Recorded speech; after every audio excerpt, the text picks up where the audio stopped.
What's up? Have you ever wondered if your choices actually matter? If you have any agency in the world? Or have you ever thought, like, is there any way to do things any differently than you're actually doing them? You're thinking of like fatalism. Well, you're in luck because they were going to talk about, like, do we have free will? This is the Existential Stoic podcast. I'm Danny from Randy. What's up, Randy? Yo, Danny. Yeah, and before we get into it, Oh, we yeah. are Good. looking for episode ideas or questions or concerns. So if you have any of them, down in the comments or the show notes is our email. You can just let us know any episodes you'd like to hear, anything's burning a hole in your brain, and we'll answer those questions. But yeah, Yeah, we'll try to do like all of yeah, them. back to that great movie, Free Willy. Free Willy. Yeah, I never actually saw it anyway, which is I'm not funny sure too, I because, did either. yeah, Yeah. what are you going to do? Anyway, But do we have free? It's a great question because I think about this all the time.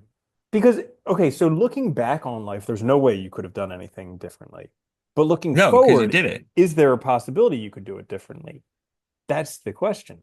Well, and that's the weird thing, right? Is that I couldn't imagine life any different than it is now because I've done all those things, right? And I think about this a lot because people, a lot of times, I think they'll look at their past and they'll be like, I wish this didn't happen, or what if X happened, or what if Y happened? It's like, well, that's imagining a totally different plane of reality. Like, there's no way to change one thing, I don't care how small or big, without affecting everything else. So, I think about that a lot. Like if I didn't go to this college or something or that, whatever, I wouldn't have met these certain people. I wouldn't have, if you really start to think about it, so much of your life is tied to these decisions that you made or didn't make or whatever. And so is it possible to have anything other than this life that you're having now? And also at the same time, are we just living in these like multiplex parallel universes that every moment, every option like you take, just What are separates you into thinking two about separate because of the quantum universe? computer at Google? And did you see that? No, I didn't. Well, this is actually relevant, so I'll mention it. It might have actually been why I was thinking of this. I have no idea. I was just thinking of this last night. Okay, do But tell. so Google, the quantum computer, their research department, or whatever, they released a paper in Nature. I guess their new quantum computer or their new qubits or whatever solved this complex problem. It was basically a benchmark problem. They said that like regular computers would take millions of years or whatever to solve, and it solved it in 5 minutes. Great, awesome. Ooh. And the lead researcher said that alluded to the fact that this is because there's some theories in quantum mechanics that these interactions depend on parallel universes. So that because the qubits each store states, possible states, that his idea is that effectively that the calculations happen in parallel universes simultaneously. Ooh. That's pretty cool. And there is, yeah, and there are, I don't want to make this sound like too fantastic, right? There are theories in quantum mechanics and stuff that do rely on parallel universes and whatnot. We haven't proved anything. But it was interesting. And I think that's another interesting one, like this idea that, every choice or everything that happens creates a new.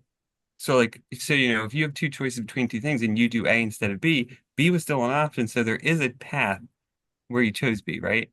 Even though you didn't choose B, you chose A. Hmm. So I think that is an interesting way to think about it. That opens up a whole nother set of possibilities and can of worms. But yeah, Yeah. So eh, it's I think it's like yes and no is my answer to this one. Do we that's have? helpful. Yeah, I I know, love right? those answers because it's usually true, but it's Yes also like, and not no. helpful at all. Well, because it's quite possible. And I tend to live my life as though I have agency, but I I think also most of yeah. most of Well, us. I wouldn't say most people do. Well, Yeah, a yeah, lot of people are just like, they'll complain about everything yeah, and it's true. instead Yeah. of actually changing it. So like I try and believe like I live my life as though I have agency, but I also, hope that the universe is benign and like smiles down upon me in case it's not true. Okay. That wasn't really a yes and no answer, but that's fine. Really? Um, I know, it kind of was. I'm just kidding.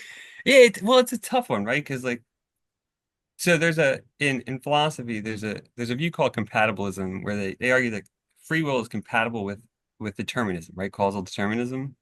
Hmm. And I think it was Bossi van Frazen wrote a paper, but he gives this example. So he says, imagine you have a person and they have a choice they can make between just like, call it A and B, right? And you implant a chip in their head unbeknownst to them, so that if they go to choose A, they will choose B. The chip will be activated. but they choose B on their own. So that choice was determined, right? It was predetermined choice. They couldn't do anything but choose B because they tried to choose A, the chip would be activated, but they choose B anyway. So it's Ah, still so free choice, right? yeah. But it Hmm. was a predetermined choice. So Hmm. that's like causal determinism. There's also like fatalism though, that we have a fate sort of that's playing out a life that we're living, and that we don't really the choices that we're making, they feel like they're that we're making choices for ourselves for real, like it's agency. But in reality, it's not. There's all these other factors going on. Like I always like Nietzsche's version of it, where like Hmm. he conceived of freedom as basically acting in such a way that you wouldn't possibly do anything otherwise because it's who you are. So Hmm. that's free choice, but it's also fatalist because it's you're being so authentic that there's no way you would have done otherwise, right? Those choices align with who you are. Hmm. Does that make sense? Sort of. Yeah. Yeah, yeah. I like that. And it's there's so there's something kind of similar. How like we have two halves to our brain, and they say there's like the rational and the creative part. And so they do like one part of our brain kind of makes up stories for what's going on. And so Yeah. I've heard how with some people with like severe seizure disorders, what they'll do is they'll cut the connections between the halves of their brain. And Really? yeah, they do that so that if the person has a seizure, it generally only happens in one place in the brain. So if they have a seizure, they never completely lose consciousness. They'll always have like one half of the brain left while the other one reboots. Is that And better? yeah, Oh, okay. yeah. But there are some funny things that happen to it, whereas like you do things and you don't have a good explanation for it. Like they'll Ah, like I think there's because the visual part and the reasoning part are different, like the story making part are different halves of the brain. And so what'll happen is they'll like give you a visual cue that says like pick up the snow shovel, and then they'll ask why'd you pick up the snow shovel, and the guy's like I have no idea.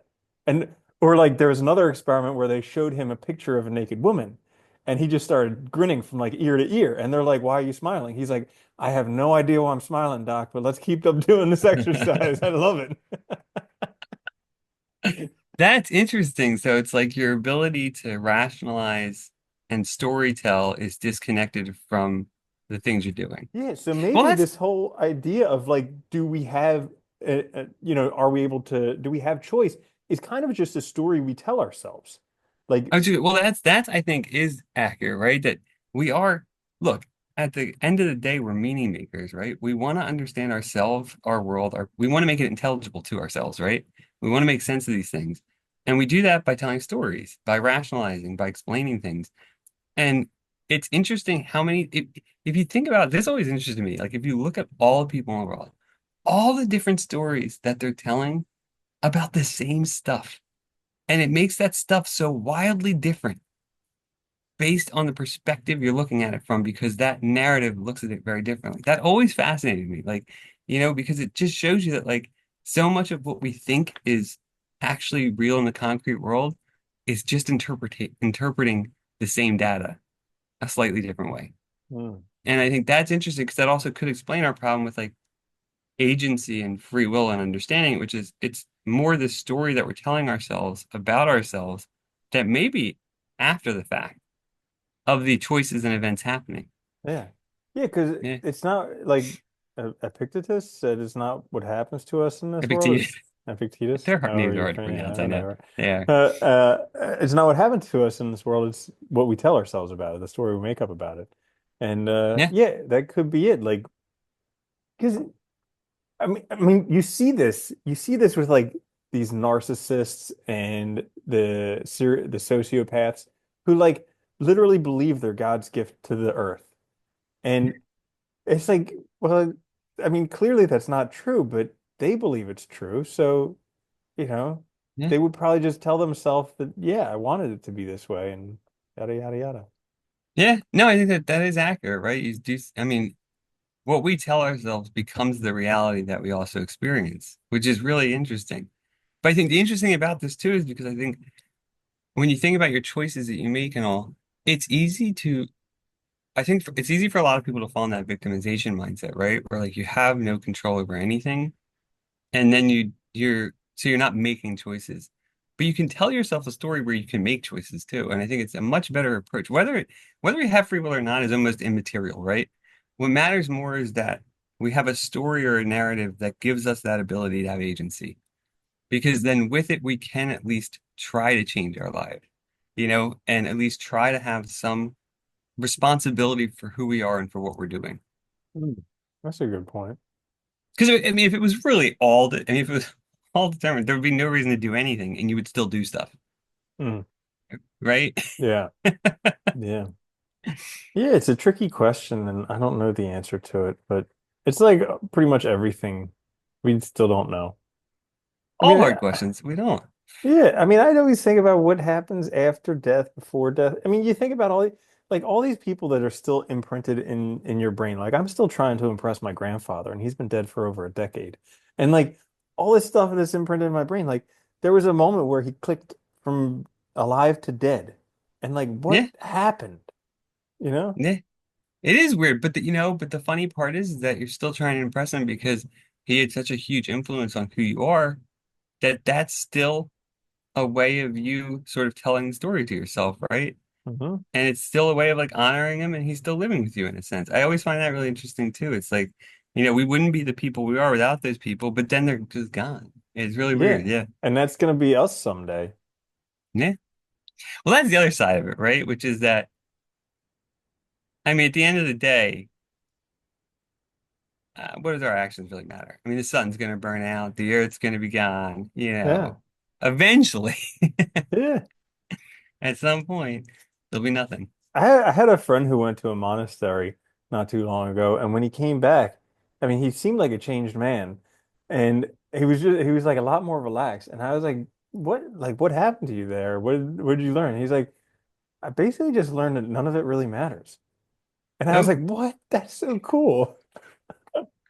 I always like the existentialists too, because it's like they realize like they don't, none of this matters, but that also, and it sounds like, and they believe that when we die, we just get eaten by worms. There's nothing after that. Yeah. And it sounds terrifying and really depressing sometimes. But when you think about it, it also is really freeing. Because if none of this matters, and if I'm just going to die anyway, it's like, well, then why don't I just live my life? Hmm. Because this is the time I have here. This is it. It might be long, it might be short, but I have this time and I have it. That's the only thing I have is now, right? I don't Yeah. have anything in the future. I can't, assume that I'll have anything. So this is it. Yeah. I like what's his name? Zorba the Greek, where he says life is trouble, only death is not. To truly live is to undo your belt and go looking for trouble. I'm just like, yeah, this There you go, guy. right? Yeah. It is funny though, because it is true. I mean, in some sense, none of this matters either. And I mean, we're all just telling stories. So what's it? This is the trickiest thing is that you never know when you're going to die. Well, no, And you don't. yeah, and so it's like I think about this all the time because it's like how do you best optimize your life so that you can live to the best, like for instance, pizza. I mean, I love pizza. I have a I love feeling pizza that's the too. thing that I'm going to regret the most on my deathbed is I didn't eat I have enough pizza like pizza. once a week. Yeah, well, I love it. you're lucky. If I had pizza once a week, I'd be 400 pounds. And so therein lies the issue is like where I want to be physically is not conducive with eating pizza on a regular basis. And so, but I have a feeling that when I get to die, I'll be like, man, I wish I would have eaten more pizza. And, Well, that and is the tricky part, right? Like, or I was thinking about it, how terrible would it be if finally you knew when you were going to die? Like, let's say you got diagnosed with pancreatic cancer. They're like, you have 3 months left. Now you're going to die, do all the stuff you want to do. And I'd be like, oh, that's awesome. Now I can eat pizza. Except now I'm too sick to my stomach to eat anything and I can't eat anything. Like, that would be the worst torture ever. well, that is, I mean, that's a possibility, right? Well, that's the tough part too, because you're talking about, most of our choices are involving trade-offs, right? Mhm. It's doing something and not doing something else. Every choice at least involves not doing the negation. Mhm. So when we're choosing, we're always not taking that other route, and that could always be something we regret later. So asking ourselves too, like, I think that's the important thing in having a narrative where your choices matter, because at least then you're doing things that hopefully you value and you won't have those regrets. Right. Or so we think we're having these choices. But what if we're just like Sims? What if we're just bots programmed in a computer program Totally possible. to do this one thing, but to have this feeling like we had the opportunity to do this other thing? Yeah, totally possible. Yeah. I mean, the Matrix thing's hard because I mean, well, This is you've getting seen weird. how It's getting closer and closer every day. well it is. Well, you Oh look my at God. you look at the advancements in like virtual reality. Like if you, I remember I played. I think it was the first PSVR PlayStation Virtual, and I was blown away by how good it was. Because I mean, I tried like I remember when Nintendo made that like the headset that you wore that was all red lines, and it Yeah. was like sort of three. You know, it was really yeah. I mean, it's gotten very good. So I can imagine a time where the graphics are indistinguishable from the world in a sense. And they even and with Neuralink and stuff coming out now, they're testing it on people. You know, I mean, if Mhm. that brain machine barrier gets basically destroyed, there's no telling what'll happen, right? Hmm. Yeah. That was off Crazy. topic a little bit, but that's Yeah. okay. Could you imagine one day if they have like free range chickens that were really only hooked up to a VR headset that imagine they were free range? These are like VR That free would range be chickens. that'd be so effed up. I could Well, I totally think see a they're free South Park range too, Carrie. episode about that. Holy cow. Oh my God. That would be Uh, funny though. yeah. Poor chickens. Well, Yeah. I mean, they're living out on the range, home on the yeah. range. Well, And you know what? And you, that's the other crazy thing though is reality indistinct. I mean, if you get to the point where reality is indistinguishable from the VR, are both reality then? hmm Because if you can't tell the difference, how do you know? You don't yeah, know. bingo. Yeah, And I'm sure it has the same effect as the real reality for the most part, yeah, or pretty close to yeah. it. Yeah, so I Well, think that's about that yeah. episode. So do we have free will? Yes and no. Let us know down in the comments. And while you're at it, we are looking for ideas for episodes or maybe thoughts you're having, questions you'd love to ask us if we met in person or whatever. We could make Pretty cool. Yeah, episodes about that. So down in the comments or email us down in the show notes. Let us know because we'll be more than happy to make an yeah. episode and we'll even give you a And shout out. we will give you a shout out. And if you enjoyed this episode, we'll be back later this week with another one. Check us out on YouTube or wherever you get your podcasts. This is the Existential Stoic Podcast. Until next time, later, Andy. Later, Danny.